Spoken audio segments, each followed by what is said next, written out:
Hi, everyone. My name is Wayne Saint-Amand, and I lead marketing for Nielsen's Marketing Effectiveness Solutions. I'm also excited to be joined by our guest today, a longtime Nielsen customer, Ian Noakes, who is the Chief Customer Journey Officer with The Economist. It's our pleasure to welcome you to today's webinar. I have a few details to cover before we begin. I want to let you know that we will be recording the webinar and making it available to everyone who's registered. Also, we will take your questions during an extended Q&A session at the very end. We're sort of calling it a fireside chat with Ian. But if you have questions, you can submit them at any time using the webinar interface. So don't be shy, and please do send those questions in as you think of them. All right, it's time to get started. Ian and I hope to offer you some important perspectives on one of the hottest topics in marketing circles, which is marketing measurement and effectiveness. There's certainly a lot of talk about the right way to market and measure its effectiveness, but we sincerely hope to go beyond the hype. We'll explore how The Economist has tackled this problem in the real world to help successfully drive their business forward in an environment that has proven difficult for so many other publishers. Well, Ian, are we ready to kick things off? Absolutely, Wayne. Yep. Okay, fantastic. We will jump right in.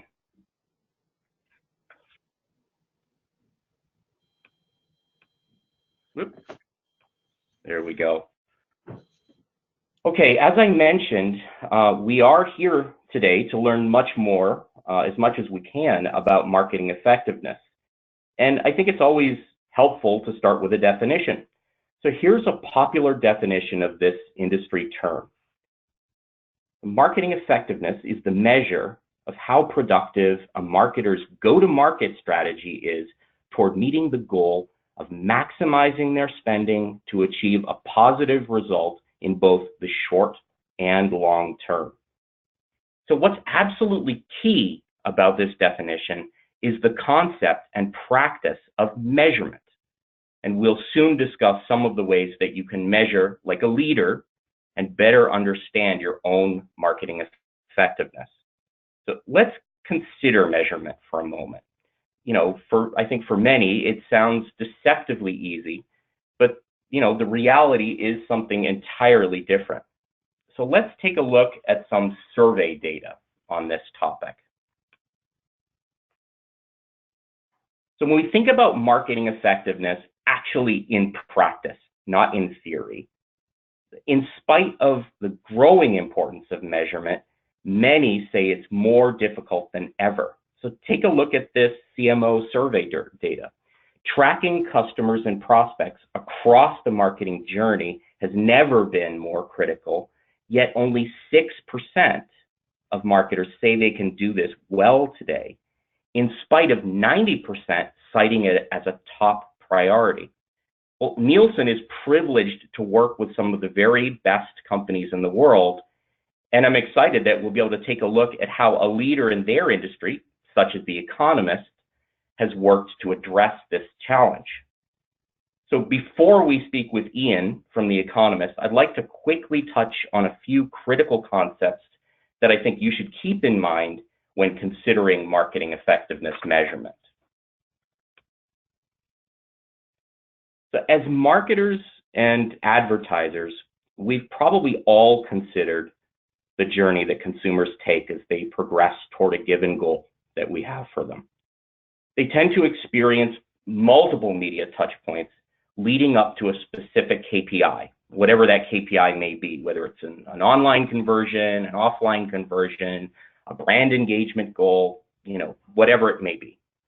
Some of these touchpoints are what we call addressable. In other words, you know for a fact that a user has been exposed to it. Others are non-addressable.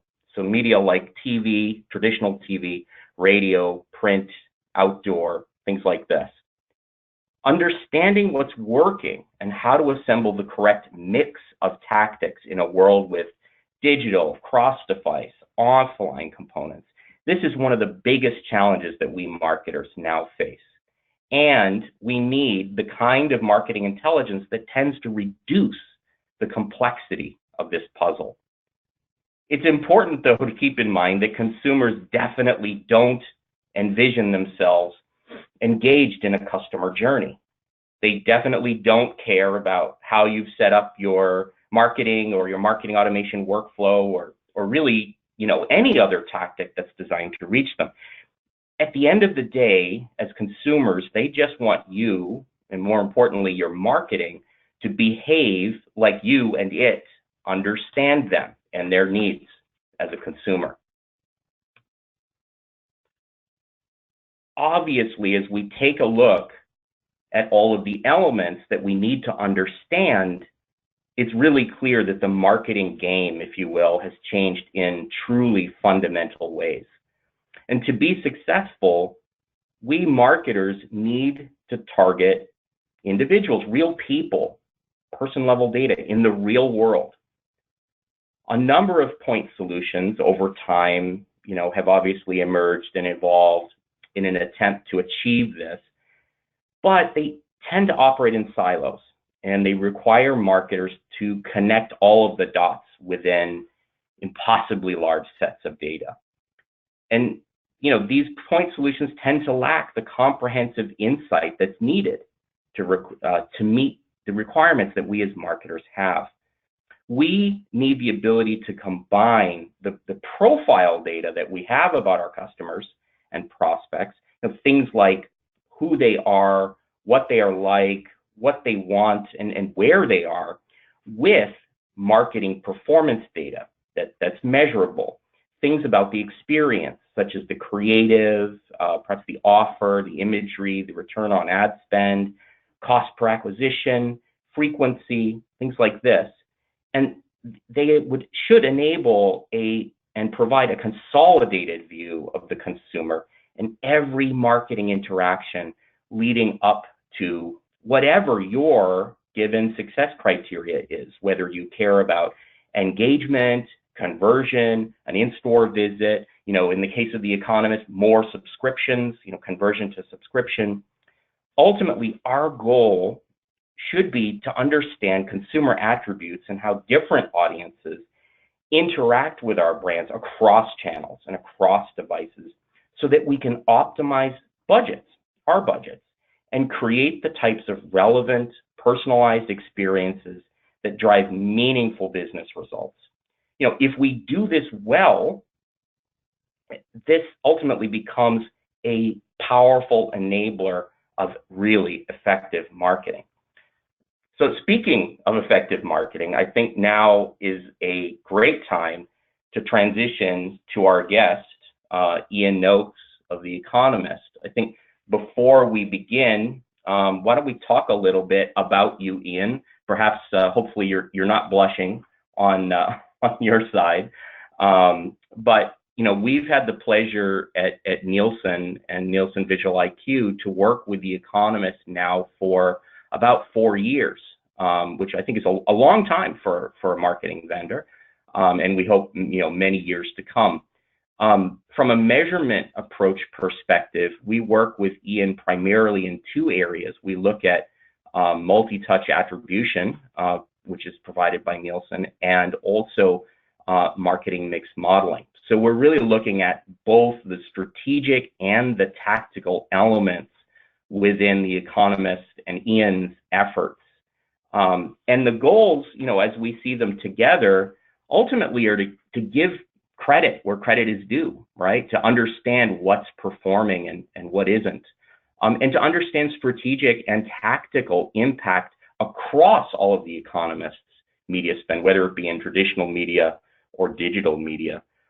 Ultimately, we want to be able to help Ian show and understand incrementality related to budget allocation. Are we seeing lift in performance, in conversions?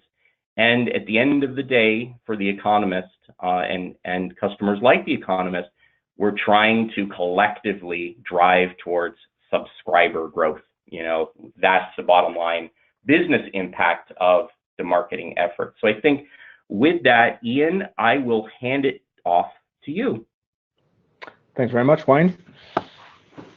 So I've not run a number of these things and chats over time, and one of the interesting things that kind of comes up is, what led us to go on this path. And one of the things that kind of came up on one of my Twitter feeds a while ago was this ad that was published by J. Walter Thompson, the oldest advertising agency that did exist in the world. So if we think things are complicated now and we think about the problems we're trying to solve, if you think about what the challenges were back in 1915, they're pretty much the same. And what kind of amused me somewhat at the time was, this middle, third from bottom paragraph, which says guesswork publicity belongs way back in the early 90s, in the dark ages of advertising. That was the 1890s. So if you fast forward to where we are now, some of those challenges still remain. Let's go to the next slide.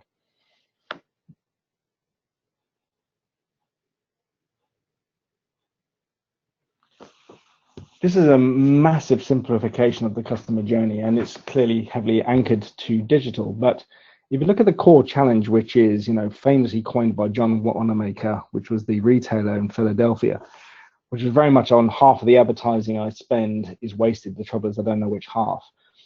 All that has fundamentally changed. Is the problem is still the same. It's just got infinitely more complex.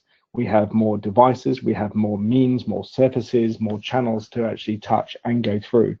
Our consideration cycles can be exceptionally fast. They can be equally very drawn out. They can be very considered. They can be very irrational. All those things come into decision making in terms of making a decision about why I'm going to purchase any brand or product. And the same very much exists for us as a publisher. We are a premium publisher. We are happy, in terms of our pricing and our positioning. But within that, from a new subscription perspective, it does sometimes take some consideration about if you are going to be willing to, spend about £200 a year on a subscription, and therefore some of those journeys tend to be quite considered. So we needed to understand really what was really contributing to our overall kind of new subscription activity and our marketing spend, and really help evolve the business's understanding of how channels work together.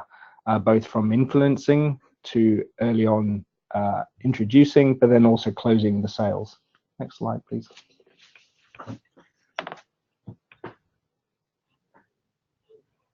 One thing which is we want to also make clear is that there is no one way in terms of how you should look at how performance works. There is, and we'll come on to this, I think, a lot of talk about unified models, unified metrics. And I think that does somewhat a bit of a disservice. You have to kind of do the hard graft. Most businesses are still fairly much anchored with the familiarity of the last touch, the last channel which a consumer can have engaged with you that then closed the sale. And that's typically born out of either the last touch CTAs you may have set up as a campaign, or even from your web analytics or your e-commerce pages. Multi-touch attribution helps understand from a digital perspective what then gave from a digital side where you can track it, its involvement from both off-platform impressions to both active engagement through clicks, and then the various interactions across channels prior to that subscription and over a period of time, usually up to 90 days worth of activity. But what MTA and Last Touch kind of dismiss is the fact that you don't really then take into account base effects, other things which could be affecting demand. And certainly as a news publisher, we can have exceptionally kind of like high tides where the news agenda is very rich. The appointment of President Trump 2 years ago certainly kind of gave the news industry a huge kind of adrenaline shot in the arm. So we can't just put our performance and our efficiencies purely down to our media activity, which is kind of buoyed up by a much stronger kind of external kind of effect. Equally, there are things which we need to understand from an incrementality perspective, which is Last Touch then assumes that all the sales kind of came through that one particular channel and may do at a certain level of efficiency. But then other channels such as TV and in some cases social do have a role in terms of influencing and driving other business which may not convert on the same day, on the same click in the same hour, but may be part of that first narrative that helped prime the audience to then consider taking out the subscription later. So the way we look at things is through a multi-dimensional lens. One, from Last Touch and its relative efficiencies. Two, from multi-touch attribution and that's relative efficiencies. Then we flip it on its head and we look at it from a media mix perspective. And then we take all of those and then measure it against LTV. So it's not just about understanding, what drove the most efficient last touch, but what was the composite best view. Think of it like a traffic light system. If you have a green light across the board, which is suggesting that everything is good across a variety of your metrics, then that tends to suggest to us that we will continue scaling and spending in that channel. If there's a mix of, kind of greens and maybe the odd red, then we'll look at it to understand if that's to do particular countries, regions, channels, treatments. And if it's something to do with, all reds, then we're pretty sure across a whole host of different metrics that this is things which we shouldn't continue doing.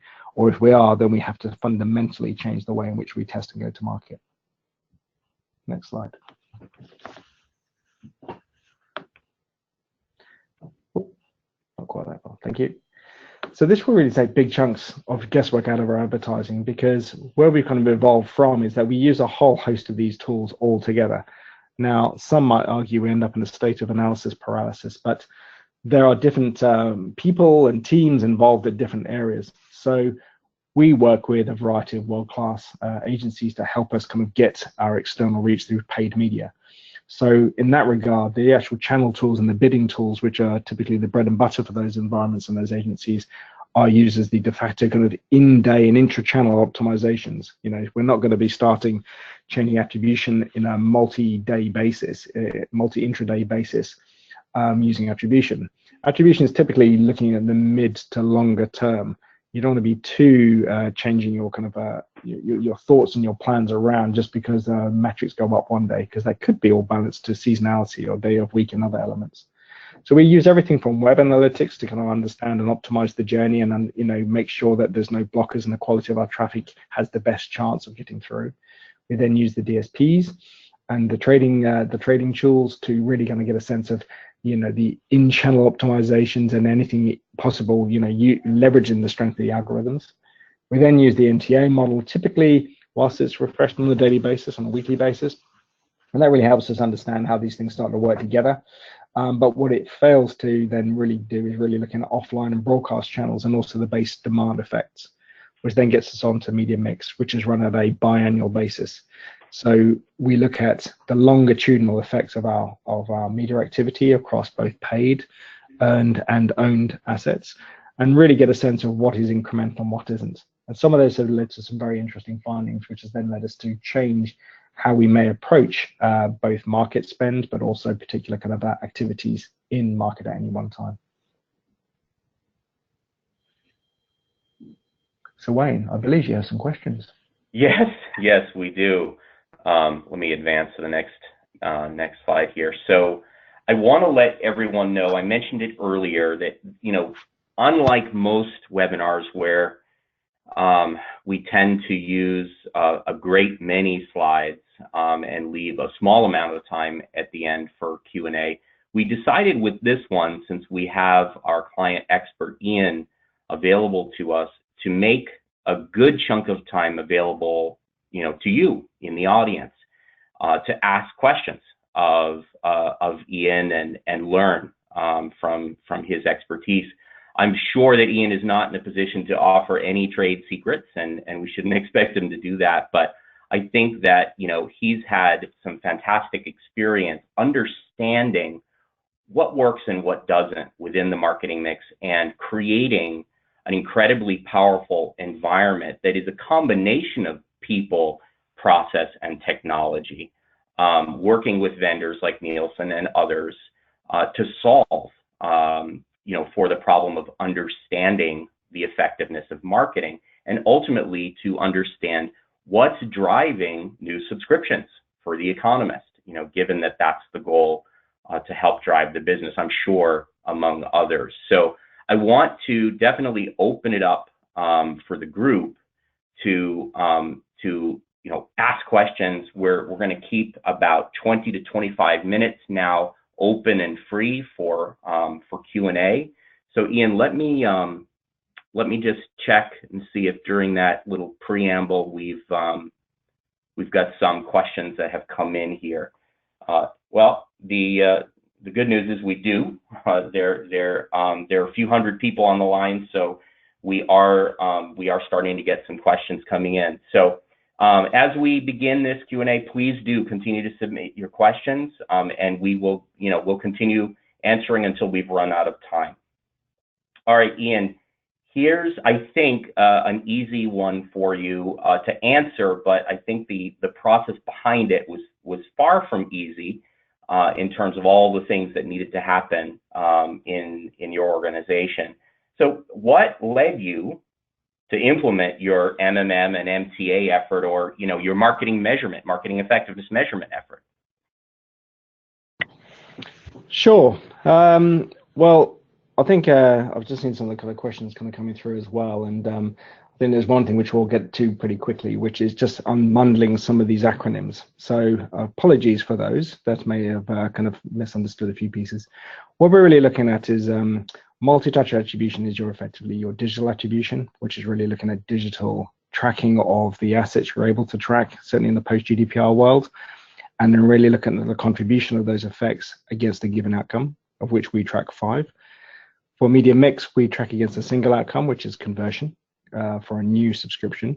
And media mix is really an econometrics approach, which takes in both the direct influenced activity that you have in your marketing inventory, whether it's the channel spend you have or the editorial post in our case that we push out, and also things such as emails and newsletters, but also then balances it against interest against the brand, competitive spend, and other kind of macroeconomic factors to help us get a better sense of what's contributing to our end state. What led us to our MTA effort? Well, I joined about 4 years ago, and on the day one of my debrief, which is just before Christmas, which is super friendly, what I then had was he gave me 3 things I had to focus on and deliver. The first one was attribution, the second was attribution, and the third was attribution. So it has been laughed at many times since that I had what may be said as a very clear brief. We're in a very fortunate position. I work for a world-renowned publisher. We're 175 years old, but age doesn't necessarily mean that we're in any way kind of like caught in our ways, or certainly kind of behind the curve. If anything, there's very few firms which I've actually worked with which have been as kind of progressive and as kind of innovative in terms of opening up to assess and look at new ways of doing things. So with that, we have a wonderful product. Our editorial team produced mind-stretching journalism. But we had to face some challenges, like many other publishers, and there's lots of things still happening now as many are pivoting towards subscription models, is, declining print advertising at the time was in big decline. The digital revenue wasn't replacing that because of fundamental changes in how, bidding was going to be enabled in a race to the bottom with programmatic. So we bet our future that we would have to build a strong subscription business. And about 8 years ago, we had about 60 to 70% of our revenue, which was allocated coming through from ad sales, and the remainder coming through from other sources. That's now swung the other way around to the point, I think, that in the last annual report we had, we're pushing in there 55 to 60%, which is now coming through our subscription business. So when we look at our evolution over time, our subscription activity had been predominantly focused on offers through a variety of, direct response channels, which have been working very, very well, and increasingly so digital channels. Whilst those channels have continued to thrive in that space, most of those are trading channels, very close, very, confident reads based off what we're able to kind of commit into market. But one of the things that was then becoming more challenging is, certainly at the time, there was a lot of talk about the role of content marketing, content engagement to get people to kind of consider your brand.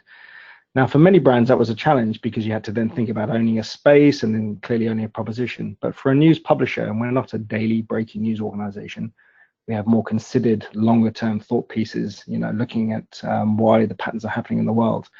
We weren't short on content. The challenge that we had to originally do is figure out how could we use content as a hook, but at the same time, then push content through paid media and justify its place against hard driving, very efficient CPA-led activity, which had been proven in up to that point in time. So that was kind of really why we're moving out of the space. We wanted to kind of grow the business, and you can only scale some of the trading channels by increasing demand. And the only way you can increase demand is to leverage it. One, interest in your brand and channels and perceptions, but 2, get people to sample some of the content and move more aggressively in that space. Does that help? I think it does. That was fantastic detail. we are getting a lot of questions, Ian, which is great. It's clearly a topic that people want to demystify. So, we really appreciate your time today, helping to do that. We've got a really great question that came in from the audience here, that I think is going to be interesting to any business that is a global business and that has considerations beyond perhaps a single country. And this person asks, what are the major country-to-country differences you see in terms of channel effectiveness? And I would add, just in terms of your implementations and your measurement in general, being a global business, how does that change things for you, Ian?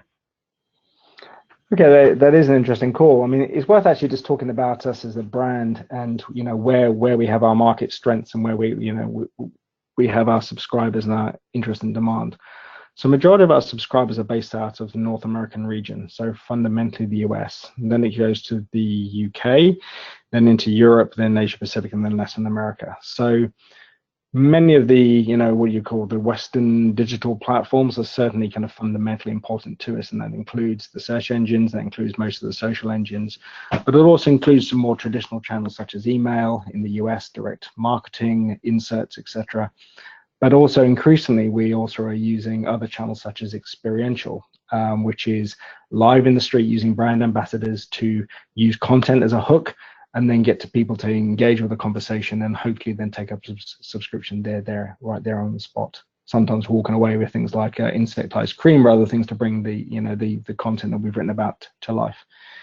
What we're finding is that we have some different pricing challenges in different markets, so therefore our products do flex slightly, but our general view is that we are agnostic to the format in which a end subscriber may wish to kind of choose.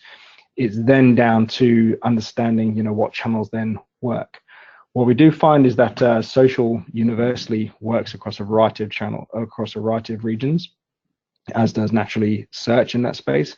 We do find some other challenges with variances between markets with display and with email. But what we're able to then understand and do is working both with the last touch view, with the multi-touch attribution view, and then also into mix is get a fairly consistent read, which tends to help iron out some of the wrinkles and the difficulties that you may kind of encounter through any one of those particular techniques. Yeah, there is interesting spaces. One other thing which is worth mentioning is I think people tend to focus on the paid channels a lot. We have a very active editorial social team, and they're posting content that we're writing on a regular basis and getting through a content posting strategy. And when we started this effort, a lot of the way that the business actually considered success was very much through just the paid channels, the stuff that marketing or circulation team ran. But whilst we were leveraging, the content that we could actually have, because any of the editorial posts were directly linked to clicking through to an article, and because it didn't have a CTA, which is a call to action to then say subscribe with this particular offer, they were kind of early, in the early stages of this work, kind of discounted as not having a role. But what we found is the role of kind of engaging with content, getting people to kind of be interested in the brand, to click through and to sample the content, and still understand our access model through our paywall. We have a paywall, which means that you're limited to the amount of articles you can read on a given period, subject to, naturally subscribing. And that was quite a revelation, certainly because the editorial team are very hungry. They're certainly kind of data informed as opposed to being data led. They've got a very clear manifesto in terms of what we stand for in terms of journalistic standards. But it's also very useful to then see that it's not just paid activity, but also how our paid, our owned, and our earned activity all works together to help drive solid outcomes for the business. Fantastic. Thank you, Ian. I see that we're getting a number of questions that have to do with some of the challenges that you've faced. And rather than ask you all of them individually, I'll sort of editorialize a bit here and combine them and just ask you, given that this way of measuring, this kind of measurement is as much a cultural shift as it is a technology implementation exercise or metrics or reporting exercise, given all of that, what are some of those big hurdles that you faced as you've been on this journey around marketing effectiveness measurement? Sure. I think the biggest hurdle that we initially faced was actually getting the budget in the first place to do it. I state that because where we'd actually come from is a very well-run shop, and every single marketing dollar that was allocated to our P&Ls was spent on driving subscription activity. And everything was set up internally to, see the landing pages and the referral sources, etc. So then spending a proportion of our, allocated P&L into a measurement platform to prove, or to help it certainly prove the role of different strands of activity was critical, but it also took almost a year's worth of kind of doing pre-work, doing kind of a number of kind of ad hoc kind of modeling projects, bringing a variety of different data sources in, working with our agencies to approximate what we believe to be the lift and the actual challenges. And then we went through a pitch process. And where we netted out, and whilst the landscape has changed quite fundamentally over these last 3 to 4 years, what we have found is that we needed to move to it. The business has accepted that, really when you compare our investment is actually a small proportion of our overall kind of marketing spend in any year. And if we're able to kind of, certainly kind of optimize a very small percentage of that, and most of it is really hard working, then it invariably kind of immediately covers the cost of what we're doing. That's kind of the first kind of hurdle. The other hurdle is also then trying to think about cultural change, really. Having, there's certainly getting multi-touch attribution vendor set up, or even embedding media mix or any other form of marketing performance measurement into a business, if it has come from something which has been ingrained for a long period of time, takes time. And whilst the insights early are very, very interesting, it's still not something that's going to just shift overnight. It is the perennial oil tanker. It takes time to change direction, because for our business, most of the stuff that had been done for that period of time all rolls into our forecasting process, which we have weekly reviews, which roll into monthly reforecasts, which roll into kind of quarterlies and then the half yearlies, etc. So where, whilst it perpetually feels that we may be always kind of questioning ourselves, to then kind of intercept that and introduce a set of new metrics has been, one of the bigger challenging steps. But to help get over some of those hurdles is sometimes, one, having the marketing team there because they are passionate about, pushing into new channels, trying new things, and, some things fly absolutely and some things don't work so well, but that's by in the course of things. But then secondly, having finance very close. So we work in a kind of triumvirate between myself looking at performance and journey optimization, which is a kind of beachhead, if you would, into our data and insight team. Separately, then we have our finance and modeling team from a forecasting perspective and how that works from the finance side of the business. And then we have the marketing team. So we have 3 kind of different roles, all overlapping very, very slightly, but with enough positive friction to kind of help drive some of the changes. So if there's some things to consider, hurdles are investment. So you need to have a desire to go from it, and certainly kind of senior people involved. 2, don't underestimate the, how non-trivial it is to go through the setup of certainly digital attribution, but then also making sure all constituent parts fire in, and that means working, in a positive, collaborative way with our agencies, which we're very fortunate to work with, to provide us with, open cost and decent levels of, taxonomy and information about how we describe what works. But then 3, also then making sure that you have a change plan in place, which starts to look at what are the interesting insights, how do we get people on board, and how do we then start to make some decisions differently over time. Okay, great. Great answer, Ian. Thank you. I've got another question here from the audience that just came in, more of a tactical nature, and you can certainly, answer it as specifically or vaguely as you feel comfortable with, but would you say in broad brushstroke terms, what percentage of your overall marketing budget is allocated towards measurement and metrics, versus everything else? And then do you use an external agency or in-house or both?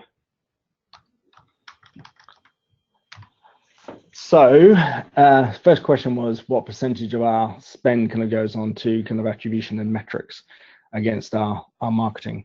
Is under 1%. So, you know, it's a fair value exchange. We've been very lucky that as we've been able to kind of prove the effects of our spending in recent years, we have been scaling our spend usually by about to the tune of around 25% year on year. And we're not able to do that without not only just being absolutely nailed down with how we've traditionally been measuring our activity, but then also having these secondary lenses and tertiary lenses through multi-touch attribution, through LTV, and then through media mix modeling. So each of them bring a different thing to the party, but each of those provides an incremental view. And as I mentioned earlier, there's a sense of, of a traffic light system, which really looks at the major outliers and then also major buckets of spend. And if things aren't right, then they're the pieces which are put to the team to then consider how we're not going to dictate to them what they will do in market, but how they will then address those particular challenges. So I missed the second part of the question. Would you mind just telling me that again? Let's see here. Are you working with agencies in-house or a mix? Obviously, you work with outside vendors like Nielsen, but who else is in the mix of your process? So yeah, so we're working with Visual IQ and Nielsen, as a combined entity now. And what we do work with both naturally our internal teams, such as our editorial social teams, some of our events teams as well. But then we do typically for our paid channels, we will work with agencies of record that are typically appointed globally, but there are some regional variations because of the channels and the strength of a particular market and the roles that they have to achieve. So we have agencies of record for experiential. We have one agency group which handles what we call typically our upper funnel activity, which is really our TV and our social and display. And then we have another global agency of record which then handles we could call the audience conversion channels, which will really be looking at everything from PPC to paid email to affiliates and the like. Some other channels such as direct marketing, so direct mail, and inserts are typically unique to particular markets. So it's a real mix. And again, some of the actual patterns that we actually see globally can differ quite markedly in terms of some performance, but it all comes down to some of the local flavors. But the big chunks are typically run from large agencies in that regard. Got it. Thank you, Ian. So I've got another question here that's sort of open-ended, maybe to allow you to have a little bit of fun and talk to us a little bit about some of your vision. But what has yet to be measured that you'd like to see? Is there a holy grail element that you're working towards, or that you'd like us or other partners to help you work towards?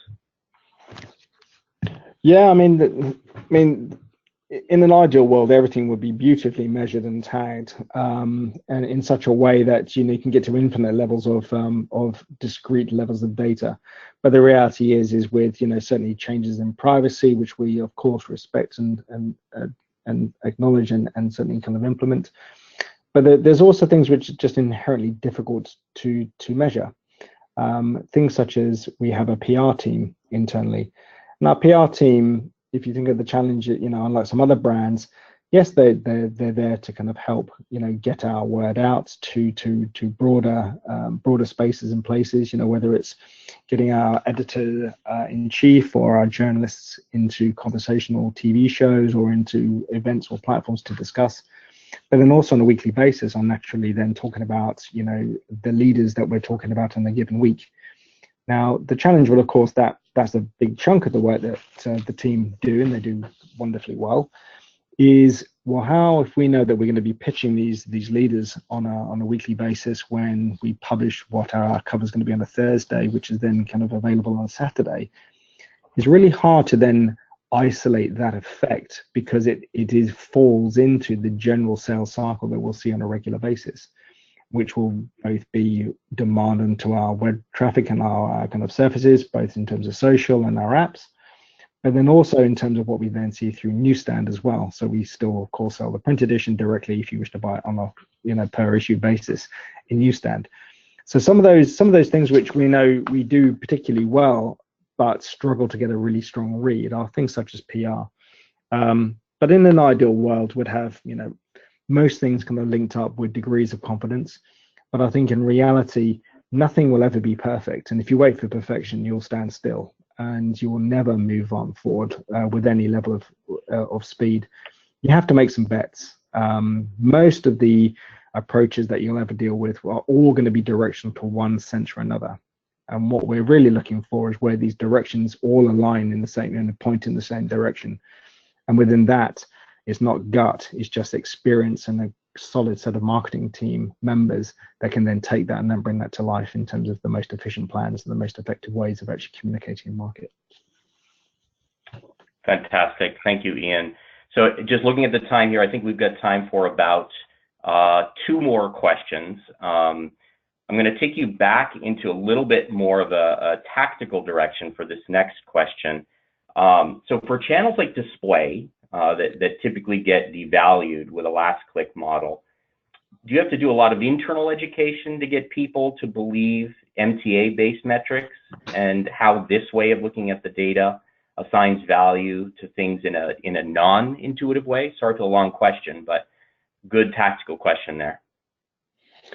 Sure. Well, I'll probably use the example of content on social actually as one of those spaces as well, because we leverage a few algorithms which looks for posts which have got velocity behind them, just organically have got some interest, and that then turns them into paid ads. So one, we have the challenge of flipping over between what was typically an organic reach, which would have had its natural reach to its own point, and then it then gets accelerated with a little turbocharge with some paid spend to kind of drive broader engagement. Now, again, the challenge there is because it doesn't necessarily have an offer on it, which then leads you to a subscription page, which is where a majority of our harder working DR activity would have that, and is relatively easy to understand. Here, what you're looking at is a view to get a sense of, well, how valuable was it for us to actually spend a proportion of our marketing spend on boosting content? Now, there are some interesting trade-offs. One, we know from the work that we've done across both our web analytics and what's come out of the MTA solution is that people that do kind of click through, about 50% of people will typically convert there and then. They'll do what they want to do and they will be converted within a day. But for the remainder of those conversions that happen over a period of time, they can take quite a meandering path, well over 6 weeks in some cases, through multiple channels, or even through repetition of the same kind of channels which is unique to them or kind of personal to them. So when we look at the role of things such as content boosting, if you think about the introducer, then the advanced and the closing channels, we do see interactions between driving interactions on page in the social platforms, but then driving engagement out of those surfaces into our own platforms to get a sense of who these people are, then nudged along, because as soon as they're identified with certain levels of interest about certain content, then we're then trying to contextualize our retargeting to then hopefully get them to move further along and consider converting to a subscription. So they do work together. So to consider the fact that a particular unit may not have an offer has been one of the big fundamental changes that we've seen over a period of time. It still doesn't mean that we've shifted all the money that way, not at all. There's still, one of the reassuring things is most of the channels that had been very much hardworking, and some of them are traditional, are still hardworking. They've weathered some challenges with GDPR. Display has certainly suffered in that space. The email lists have certainly suffered in that space, and these won't be probably new news to others on the call. But with that, things kind of move a little bit asymmetrically. You can find ways and means around, barriers and structures, not through doing things illegally. That's not what we've done. What we've done is find where there are opportunities around the adjacencies, and getting into things where we can just be smarter to get a sense of what drives that first interaction, that we can then configure what we're going to do with that individual next to kind of push them along, has been working very well for us.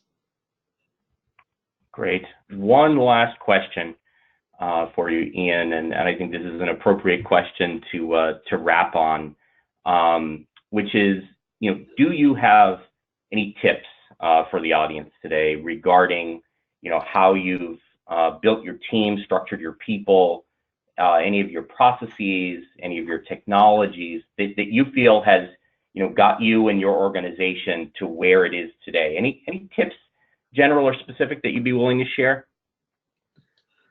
Sure. I think one of the key things is I think someone referred to them once as a hippo, the highest paid person of authority. You need a hippo. Our structure here at The Economist is relatively flat, considering the organization that we are. So I'm 2 steps from speaking to members of the board, and to have that conversation with those individuals and to get a sense of what their broader 5-year plans are and how that then works, and then help to architect how we're going to help prove it, has been fundamentally important. So having someone with with an interest about ambition about where they want to grow and how you can complement that is key. Well, other tips is certainly don't underestimate the complexities of trying to implement it, because whilst it is complex, getting the technologies up and validating the results between a variety of different platforms from what you've been used to what you are is absolutely critical. So you can do that, and making sure you have that ongoing is also key.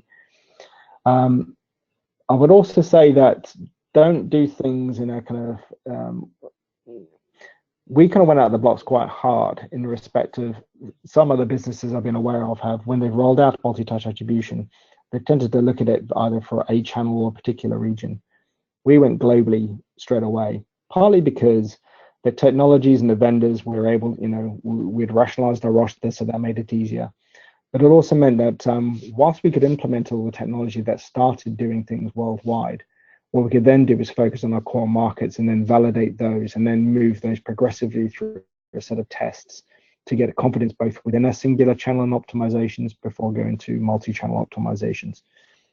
So again, take it in chunks, chunk it up, but equally, think big from the outset, because there's no point doing things in bit parts. It just makes it really, really tough, and you can scale really quickly if you start seeing impacts. And the final thing is that it is really valuable to set out a business case, understanding by doing some other, it's not just referencing the good work that the intermediaries like Forrester and Gartner do, to kind of give you a sense of the play pit that you may want to operate in. But then secondly, also considering, well, what have I got from my existing data and arsenal that I can use as a point of reference to help create the business case? And if you then work well with your chosen vendor, then you can find means to then start proving those business cases out, and then off that kind of put together a fairly compelling case to get investment and then move on. But it never stops. It's never done. It's always challenging, but then that's what makes the job quite fun half the time.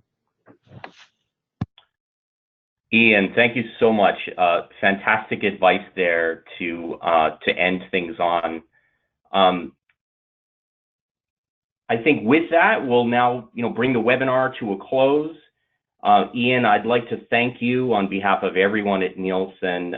We really appreciate you sharing some of the secrets behind your success.